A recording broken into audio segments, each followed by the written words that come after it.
নিজ ঘরেই যখন শত্রু, তখন কপালে দুশ্চিন্তার ছাপ। এমনটাই ঘটেছে মস্কোর সঙ্গে। রুশ সামরিক কর্মকর্তা লেফটেন্যান্ট জেনারেল ইগল কিরিলভের মৃত্যুতে রাশিয়ার নিরাপত্তা নিয়ে উঠেছে প্রশ্ন। মস্কোর ভেতর কিয়েভের গোয়েন্দাদের তৎপরতা প্রমাণ করে ইউক্রেনের সক্ষমতা। এমনটি বলছে ব্রিটিশ গণমাধ্যম বিবিসি। কারণ এ ধরনের গুপ্তচর হত্যা কিয়েভ হরহামেশাই চালিয়ে আসছে মস্কোতে।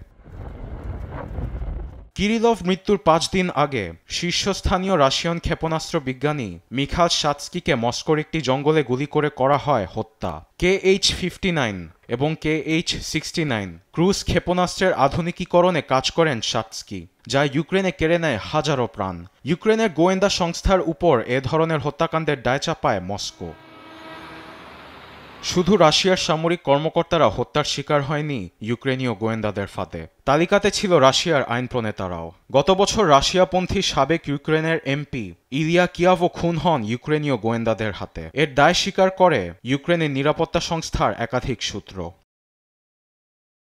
গত বছর এপ্রিল মাসে ইউক্রেনীয় গোয়েন্দাদের পরিকল্পনায় হত্যার শিকার হন ব্লগার ভাডলেন তাতারস্কি। ইউক্রেনের বিরুদ্ধে সামাজিক মাধ্যমে সোচ্চার ছিলেন তিনি। এ কারণে উপহারের ভিতর বোমা ঢুকিয়ে হত্যা করা হয় তাকে। এর আগে ২০২২ সালে রাশিয়ান আদর্শবাদী আলেকজান্ডার দুগিনের মেয়েকে হত্যা করে গোয়েন্দারা। গাড়িতে বোমা বিস্ফোরণের মাধ্যমে নিহত হন তিনি। এত হত্যার পর রাশিয়ার সামরিক কর্মকর্তা সহ পুতিন প্রশাসনে এখন দুশ্চিন্তা ভর করেছে। গোয়েন্দা বাহিনীর সূক্ষ্ম হত্যাকাণ্ডের সব অপারেশনকে ইউক্রেনের নিরাপত্তা সংস্থার সক্ষমতা হিসেবে দেখছেন বিশ্লেষকেরা। আরবিদ আফসার, নিউজ ডেস্ক, দেশ টিভি।